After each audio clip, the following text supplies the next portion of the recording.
Hello friends, welcome to wow bake and more. ఈరోజు ఈ వీడియోలో నేను చాలామంది రానున్న క్రిస్మస్కి, న్యూ ఇయర్కి ఇంట్లోనే కేక్ చేసుకుంటే బాగుంటుంది అనుకుంటారు కదండి. అలాంటి వారి కోసమే ఈ వీడియో నేను పోస్ట్ చేస్తున్నాను.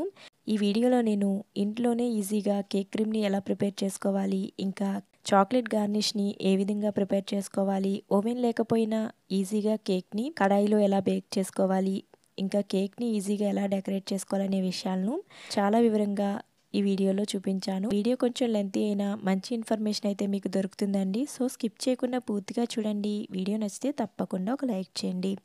కేక్ చేసేసుకుందాం రండి.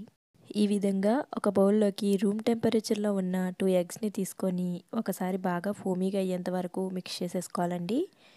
చూస్తున్నారు కదా, ఈ విధంగా అయిన తర్వాత దీంట్లోకి 1/2 కప్ వరకు షుగర్ పౌడర్ని యాడ్ చేసుకొని ఈ షుగర్ అంతా మొత్తం అంతా మిక్స్ అయిపోయేంత వరకు ఎలాంటి లంప్స్ లేకుండా బాగా మిక్స్ చేసేసుకోవాలి. చూస్తున్నారు కదా, ఈ విధంగా. ఇప్పుడు దీంట్లో ఫ్లేవర్ కోసం వెనిలా ఎసెన్స్ని, పైనాపిల్ ఎసెన్స్ని రెండింటిని కూడా యాడ్ చేస్తున్నాను. ఇలా 2 ఫ్లేవర్స్ వేయడం వలన ఎగ్ స్మెల్ రాకుండా చాలా టేస్టీగా ఉంటుందండి. ఒకసారి ట్రై చేయండి. ఈ విధంగా కొంచెం ఫోమీగా వచ్చిన తర్వాత ఇప్పుడు దీంట్లోకి 1/4 కప్ వరకు ఎలాంటి ఫ్లేవర్ లేని వెజిటేబుల్ ఆయిల్ వేసుకొని బాగా మిక్స్ చేసేసుకోవాలి. ఇది పూర్తిగా ఫోమీగా అయ్యేంత వరకు ఇలా మిక్స్ చేసుకోవాలండి. చూస్తున్నారు కదా, మనకి ఇలా ఫోమీగా వచ్చిన తర్వాత ఒక జల్లెడ పెట్టుకొని 1 కప్పు వరకు మైదా పిండిని, 1 టీ స్పూన్ వరకు బేకింగ్ పౌడర్ని, 1/2 టీ స్పూన్ వరకు బేకింగ్ సోడాని వేసుకొని బాగా జల్లించుకోవాలండి. ఇలా జల్లించుకోవడం వలన కేక్ అనేది చాలా ప్లఫీగా వస్తుంది. ఇప్పుడు ఎలాంటి లంప్స్ లేకుండా కేక్ బ్యాటర్ కన్సిస్టెన్సీ వచ్చేంత వరకు ఇలా మిక్స్ చేసేసుకోవాలి. ఫ్రెండ్స్, మీలో ఎవరైనా మన ఛానల్ని కొత్తగా చూస్తున్నారా? అయితే సబ్స్క్రైబ్ చేసుకుని చూడండి. దానివలన నాకు కూడా ఎంకరేజ్మెంట్గా ఉంటుంది కదా. ఈ బ్యాటర్ కొంచెం థిక్గా ఉందండి. సో నేను ఇక్కడ 1 టేబుల్ స్పూన్ వరకు నార్మల్ వాటర్ని యాడ్ చేసి మిక్స్ చేస్తున్నాను. ఇలా రిబ్బన్ కన్సిస్టెన్సీ రావాలండి. మన కేక్ బ్యాటర్ అనేది ప్రిపేర్ అయిపోయింది. నేను ఇక్కడ ఒక స్టీల్ బాక్స్ని తీసుకున్నానండి కేక్ బేక్ చేయడానికి. మీ దగ్గర కేక్ మోల్డ్ లేకపోయినా ఇలాంటి స్టీల్ బాక్స్లో కూడా కేక్ని ఈజీగా చేసుకోవచ్చు. ఆయిల్ గ్రీస్ చేసుకుని బటర్ పేపర్ ఉంచి మరలా ఆయిల్ గ్రీస్ చేసి ఈ బ్యాటర్ ట్రాన్స్ఫర్ చేస్తున్నాను. మీ దగ్గర బటర్ పేపర్ లేనట్లయితే మైదాతో కూడా డస్ట్ చేసుకోవచ్చండి. చూస్తున్నారు కదా, ఈ విధంగా బ్యాటర్ వేసుకొని ఒకసారి బాగా ట్యాప్ చేసుకోవాలి. ఇలా ట్యాప్ చేసుకొని ఇప్పుడు ప్రీహీట్ చేసుకున్న కడాయిలో ఈ బాక్స్ని ఉంచి 35 to 40 మినిట్స్ వరకు లో ఫ్లేమ్లో బేక్ చేసుకోవాలండి. మన దగ్గర ఓవెన్ లేకపోయినా ఈజీగా ఇలా కేక్ని అయితే చేసుకోవచ్చు. 40 మినిట్స్ తర్వాత ఇలా మూత తీసి నైఫ్ కొంచెం చెక్ చేస్తే చాలా క్లీన్గా రావాలండి. ఇది క్లీన్గా వచ్చింది. సో ఇది పర్ఫెక్ట్గా బేక్ అయిపోయింది. ఇప్పుడు దీన్ని మనం కంప్లీట్గా కూల్ చేసుకోవాలి. ఈ కేక్ కంప్లీట్గా కూల్ అయిన తర్వాత మాత్రమే కేక్ క్రీమ్ని ప్రిపేర్ చేసుకోవాలండి. ఇప్పుడు నేను 200 గ్రామ్స్ వరకు అమూల్ అన్సాల్టెడ్ బటర్ని తీసుకుంటున్నానండి. మీరు నార్మల్ ఇంట్లో చేసిన బటర్ని కూడా యూజ్ చేసుకోవచ్చు. కానీ ఈ బటర్ అయితే మనకి క్రీమ్ అనేది పర్ఫెక్ట్గా వస్తుందండి. ఒకసారి హై స్పీడ్లో 3 to 4 మినిట్స్ వరకు బాగా క్రీమీగా అయ్యేంత వరకు ఇలా విప్ చేసుకోవాలండి. ఇప్పుడు మనకి ఇది కొంచెం కలర్ మారి కొంచెం క్రీమీగా అయింది కదా. సో ఇప్పుడు దీంట్లోకి ఫ్లేవర్ కోసం వెనిలా ఎసెన్స్ని, పైనాపిల్ ఎసెన్స్ని యాడ్ చేస్తున్నాను. కేక్లో మనం ఏ ఫ్లేవర్ వేసామో క్రీమ్లో కూడా అదే వేస్తాం కదా కామన్గా. సో నేను ఇలా వేసాను. ఇక్కడ నేను 200 గ్రామ్స్ బటర్కి 200 గ్రామ్స్ వరకు షుగర్ పౌడర్ని యాడ్ చేస్తున్నానండి. ఇక్కడ నేను 1.5 కప్స్ వరకు షుగర్ పౌడర్ని తీసుకున్నాను. కప్స్లో మెజర్ చేస్తే ఇది కరెక్ట్గా స్వీట్ అనేది సరిపోయిందండి. కొంచెం స్వీట్ ఎక్కువ తినేవారికి ఈ స్వీట్నెస్ సరిపోదు. టేస్ట్ చూసి మరింత షుగర్ పౌడర్ని మరి కొంచెం యాడ్ చేసుకుంటూ కలుపుకోండి. స్వీట్ ఇదైతే నార్మల్గా తినేవారికి సరిపోతుందండి. ఇలా ఒకసారి కొంచెం కొంచెంగా యాడ్ చేసుకుని మిక్స్ చేసుకున్న తర్వాత 2 టేబుల్ స్పూన్స్ వరకు కాచి చల్లారబెట్టిన పాలను వేసి ఒకసారి బాగా మిక్స్ చేసేసుకోవాలండి. ఇలా మిక్స్ చేసేసుకుని ఇప్పుడు మరలా బీటర్తో బాగా బీట్ చేసుకోవాలి. ఈ క్రీమ్ అనేది స్టిఫ్ పీక్స్ వచ్చేంత వరకు కూడా ఇలా బీట్ చేసుకోవాలండి. చూస్తున్నారు కదా, ఇది కొంచెం థిక్గా అనిపించింది నాకు. సో మరి కొంచెం పాలను యాడ్ చేస్తున్నాను. ఇంకొక టేబుల్ స్పూన్ వరకు యాడ్ చేశాను. టోటల్గా నేను 3 టేబుల్ స్పూన్స్ వరకు పాలనైతే యాడ్ చేశానండి. చూస్తున్నారు కదా, ఈ విధంగా మిక్స్ చేసుకుంటూ ఇలా కలుపుకుంటూ బీట్ చేసుకోవాలి. మన బటర్ క్రీమ్ అనేది ఇలా స్టిఫ్ పీక్స్ రావాలండి. అప్పుడే మనకి పర్ఫెక్ట్ అయిన క్రీమ్ అనేది ప్రిపేర్ అవుతుంది. చూస్తున్నారు కదా, మన పర్ఫెక్ట్ అయిన హోమ్ మేడ్ బటర్ క్రీమ్ అనేది ప్రిపేర్ అయిపోయిందండి. మన ఛానల్లో రీసెంట్గా చాలా రకాల బటర్ క్రీమ్స్ కేక్స్ని ప్రిపేర్ చేశాను. ఆ వీడియోస్ మీరు ఇంతవరకు చూడకపోతే తప్పకుండా చూడండి. మన క్రీమ్ అనేది ప్రిపేర్ అయిపోయింది. మన కేక్ కూడా కంప్లీట్గా కూల్ అయిపోయిందండి. ఇప్పుడు నైఫ్తో చుట్టూ ఈ విధంగా అనుకొని ఒకసారి ట్యాప్ చేసినట్లయితే మన కేక్ అనేది చాలా ఈజీగా వచ్చేస్తుంది. చూస్తున్నారు కదా, మన పర్ఫెక్ట్ అయిన స్పాంజీ అయినా ఫ్లఫీ అయినా కేక్ అనేది ప్రిపేర్ అయిపోయింది. చూస్తున్నారు కదా ఎంత పర్ఫెక్ట్గా వచ్చిందో. ఓవెన్ లేకపోయినా కడాయిలో కూడా ఇలా పర్ఫెక్ట్ కేక్ని ప్రిపేర్ చేయొచ్చు. ఈ కేక్ ఇప్పుడు ఫ్రాస్టింగ్ చేద్దామండి. ఈ కేక్ని నేను 3 లేయర్స్ లాగా కట్ చేసుకుంటున్నాను. పైన కొంచెం హార్డ్గా ఉన్న లేయర్ని తీసేసాను. ఇక్కడ నేను 3 లేయర్స్ లాగా కట్ చేసుకుంటున్నానండి. మీరు కొత్తగా బేకింగ్ చేస్తున్నట్లయితే 2 లేయర్స్ మాత్రమే కట్ చేసుకోండి, ఈజీగా ఉంటుంది. ఇక్కడ నేను 3 లేయర్స్ కట్ చేస్తున్నాను. టర్న్ టేబుల్ పైన కేక్ని ఉంచి కట్ చేస్తే చాలా ఈజీగా కట్ చేసుకోవచ్చండి. చూస్తున్నారు కదా, మన పర్ఫెక్ట్ అయిన కేక్ లేయర్స్ ప్రిపేర్ అయిపోయాయి. మనకి ప్రాక్టీస్ బట్టి ఇలా పర్ఫెక్ట్ అయిన కేక్ లేయర్స్ కట్ చేయడం వచ్చేస్తుందండి. చాలా ఈజీగా అయితే కట్ చేసేసుకోవచ్చు. ఇప్పుడు ఫ్రాస్టింగ్ చూసేద్దాం. ఇలా టర్న్ టేబుల్ పైన కేక్ బోర్డ్ని ఉంచి కొంచెం బటర్ క్రీమ్ని అప్లై చేసుకొని టాప్ లేయర్ని బాటంలో ఉంచానండి. ఇలా ఉంచి ఇలా షుగర్ సిరప్ని అప్లై చేస్తున్నాను. షుగర్ సిరప్ అంటే ఏం లేదండి, షుగర్లో కొంచెం వాటర్ వేసి మిక్స్ చేస్తే మనకి షుగర్ సిరప్ అనేది ప్రిపేర్ అయిపోతుంది.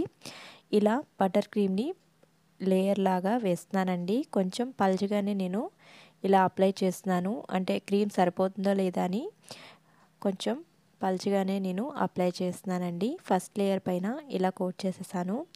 ఇప్పుడు సెకండ్ లేయర్ని ఉంచి మరలా షుగర్ సిరప్ని అప్లై చేసుకొని మరలా బటర్ క్రీమ్ని అప్లై చేస్తున్నానండి. చూస్తున్నారు కదా, చాలా క్రీమీగా చాలా టేస్టీగా బటర్ క్రీమ్ కేక్ అనేది చాలా బాగుంటుందండి. మన ఛానల్లో చాలా బటర్ క్రీమ్ కేక్స్ అనేవి పోస్ట్ చేశాను. ఇంకా బర్త్డే థీమ్ కేక్స్ కూడా చాలా రకాల కేక్స్ని అయితే పోస్ట్ చేశాను. రౌండ్ కేక్తో కూడా చాలా రకాల షేప్స్తో కేక్స్ని ప్రిపేర్ చేశానండి. ఇంతవరకు చూడకపోతే తప్పకుండా చూడండి. బాటమ్ లేయర్ని టాప్లో ఉంచి ఫైనల్ ఫినిషింగ్ అనేది చేసేస్తున్నానండి. అంటే నేను క్రమ్ కోటింగ్ చేయడం లేదు, డైరెక్ట్గా సాఫ్ట్ ఫినిషింగ్ అనేది చేసేస్తున్నానండి. చూస్తున్నారు కదా, స్పాచులాని మనం లైట్గానే ప్రెస్ చేస్తూ టర్న్ టేబుల్ని టర్న్ చేస్తూ ఉండాలండి. అప్పుడే మనకి సాఫ్ట్ ఫినిషింగ్ అనేది వస్తుంది. మనం స్పాచులాని గట్టిగా ప్రెస్ చేసినట్లయితే మనకి కేక్ అనేది సాఫ్ట్ ఫినిషింగ్ అనేది రాదు.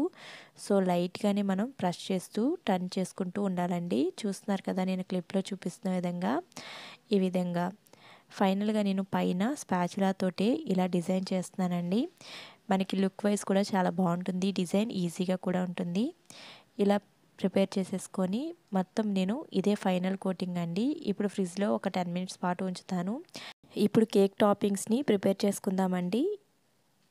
దీనికోసం నేను వైట్ చాక్లెట్ కాంపౌండ్ని డార్క్ చాక్లెట్ కాంపౌండ్ని తీసుకున్నాను. ఇలా పైపింగ్ బ్యాగ్స్లో వేసుకొని మెల్ట్ చేసేసుకొని ఒక బటర్ పేపర్ తీసుకొని ఇక్కడ నేను క్రిస్మస్ థీమ్ని ప్రిపేర్ చేస్తున్నాను కాబట్టి హౌసెస్ని డ్రా చేస్తున్నానండి. మీకు డ్రాయింగ్ వచ్చినట్లయితే ఇలా ఫ్రీ హ్యాండ్తో డ్రా చేసేయచ్చు. లేదా మీకు కష్టం అనిపిస్తే కనుక ఫస్ట్ మీరు పెన్సిల్తో కానీ పెన్నుతో కానీ మీకు కావాల్సిన డిజైన్ని డ్రా చేసుకొని పైన ఇలా వేసుకుంటే చాలా ఈజీగా ఉంటుందండి. ఇంకా పర్ఫెక్ట్గా కూడా వస్తుంది. చూస్తున్నారు కదా, నేను ఇక్కడ హౌసెస్ని డ్రా చేస్తున్నాను. కొంచెం చాక్లెట్ అనేది థిక్గానే వేసుకోవాలండి. పల్చగా వేసినట్లయితే తీసినప్పుడు బ్రేక్ అయిపోయే ఛాన్సెస్ ఎక్కువ ఉంటాయి. సో కొంచెం థిక్గా వేసుకోండి. ఇలా హౌసెస్ని ఇంకా క్రిస్మస్ ట్రీని కూడా ఒకటి డ్రా చేస్తున్నానండి. ఇక్కడ నేను క్రిస్మస్ థీమ్ కేక్ని ప్రిపేర్ చేస్తున్నాను కాబట్టి వీటిని డ్రా చేస్తున్నాను. మీరు హ్యాపీ న్యూ ఇయర్ కేక్ చేసినట్లయితే హ్యాపీ న్యూ ఇయర్కి సంబంధించిన వాటిని కూడా ఇదే విధంగానే ఈ ప్రాసెస్లోనే డ్రా చేసుకోవచ్చు. మనం బయట టాపర్స్ని కొనాల్సిన అవసరం లేదండి, మనమే ఇంట్లో ఈజీగా ఇలా ప్రిపేర్ చేసేసుకోవచ్చు. చూస్తున్నారు కదా ఎంత ఈజీగా చేసుకోవచ్చో. ఇలా ఈజీగా కేక్ని కేక్ టాపర్స్ని కూడా ఇంట్లోనే చాలా ఈజీగా చేసుకోవచ్చండి. మన బర్త్డేస్కి మన పిల్లల బర్త్డేస్కి మనమే కేక్స్ చేసుకుంటే చాలా బాగుంటుందండి. పిల్లలు కూడా చాలా హ్యాపీగా ఫీల్ అవుతారు, చాలా ఎంజాయ్ చేస్తారండి. తప్పకుండా కూడా అందరూ ట్రై చేయండి. ఒక బీటర్ ఉంటే చాలు, మీ ఇంట్లో కేక్ని మీరే ప్రిపేర్ చేసేసుకోవచ్చు అన్నీ ఇంట్లో ఉండే వాటితోటే. మొత్తం అన్నీ కూడా ఇలా డ్రా చేసేసి ఒక 5 మినిట్స్ పాటు ఫ్రిడ్జ్లో ఉంచానండి. ఇలా 5 మినిట్స్ పాటు ఫ్రిడ్జ్లో ఉంచి తీస్తే ఇలా వచ్చేస్తాయి మనకి. ఇప్పుడు మనం మెల్ట్ చేసుకున్న వైట్ చాక్లెట్ కాంపౌండ్తో హౌసెస్ పైన ఇలా డిజైన్ చేస్తున్నాను. మొత్తం అన్ని హౌసెస్కి కూడా ఇదే ప్యాటర్న్ డిజైన్ వేసానండి. మనకి హౌస్ అనేది ఎలివేట్ అవ్వడం కోసం, ఇంకా లుక్ వైజ్ కూడా చాలా బాగుంటుంది ఇలా 2 టైప్ కలర్స్ని యూస్ చేసి గార్నిష్ని ప్రిపేర్ చేస్తే. ఫైనల్గా నేను క్రిస్మస్ ట్రీకి కూడా ఇలా అవుట్లైన్ వేస్తున్నానండి. మనకి లుక్ అనేది ఎలివేట్ అవుతుంది. మన కేక్ టాపర్స్ ప్రిపేర్ అయిపోయాయండి. ఇప్పుడు మన కేక్ కూడా కూల్ అయింది. ఫైనల్ డెకరేషన్ అయితే చేసేసుకుందాం రండి. ఈ విధంగా నేను ఈ టైప్ నాజల్ని పైపింగ్ బ్యాగ్లో ఉంచి బటర్ క్రీమ్ని ఫిల్ చేసుకొని ఇలా డిజైన్ చేస్తున్నాను. మీరు కావాలంటే నాజల్ లేకుండా కూడా నార్మల్గా కూడా డాట్స్ వేసుకున్నా కూడా లుక్ చాలా బాగుంటుందండి. పైన ఇంకొకలాగా డిజైన్ చేస్తున్నాను. మనకి ఈ డిజైన్ అయితే బాగుంటుందని పైన ఇది వేసాను. మనం ఇందాక ప్రిపేర్ చేసుకున్న చిన్న హౌసెస్ని కొంచెం బటర్ క్రీమ్ని అప్లై చేసి బ్యాక్ సైడ్లో ఇలా స్టిక్ చేస్తున్నానండి. చుట్టూ కూడా ఇలా స్టిక్ చేశాను. పెద్ద హౌసెస్ని పైన ఇలా డెకరేట్ చేస్తున్నాను. మన క్రియేటివిటీని బట్టి కేక్ని చాలా రకాలుగా డిజైన్ చేసుకోవచ్చండి. చాలా అందంగా చేసుకోవచ్చు. చాలా ఈజీగా కూడా మనం ప్రిపేర్ చేసుకోవచ్చండి. చూస్తున్నారు కదా, మన క్రిస్మస్ హౌస్ కేక్ అనేది ప్రిపేర్ అయిపోతుంది. ఫైనల్గా నేను ఈ విధంగా నా దగ్గర ఉన్న వైట్ కలర్ షుగర్ బాల్స్తో ఇలా వే అనేది హౌస్కి వేసాను. లుక్ వైజ్ బాగుంటుందని అనిపించింది. కేక్ బార్డర్స్ పైన కూడా అక్కడక్కడ నేను షుగర్ బాల్స్తో డెకరేట్ చేశానండి. ఫైనల్గా అయితే లుక్ ఇలా వచ్చింది. మీకు ఎలా అనిపించింది అనే విషయాన్ని నాకు తప్పకుండా కామెంట్ చేయండి. మీకు ఎలా అనిపించింది అనే విషయం నాకు కూడా తెలుస్తుంది కదా. ఫైనల్గా మన yummy tasty Christmas house theme cake అనేది ప్రిపేర్ అయిపోయిందండి. అది కూడా బటర్ క్రీమ్తో చాలా టేస్టీగా ఉంటుంది. అందరూ కూడా తప్పకుండా ట్రై చేసి ఎలా వచ్చిందనే విషయం కూడా నాకు కమెంట్ చేయండి. నాకు కూడా తెలుస్తుంది కదా మీకు ఎలా వచ్చిందనే విషయం. చూస్తున్నారు కదా, యమ్మీ టేస్టీ కేక్ ప్రిపేర్ అయిపోయిందండి. ఈ వీడియో నచ్చితే లైక్ చేయడం మర్చిపోకండి. మీ ఫ్రెండ్స్ అండ్ ఫ్యామిలీతో కూడా షేర్ చేసుకోండి. మరిన్ని బేకింగ్ వీడియోస్ చూడడానికి ఛానల్ని తప్పకుండా సబ్స్క్రైబ్ చేసుకోండి. Thank you.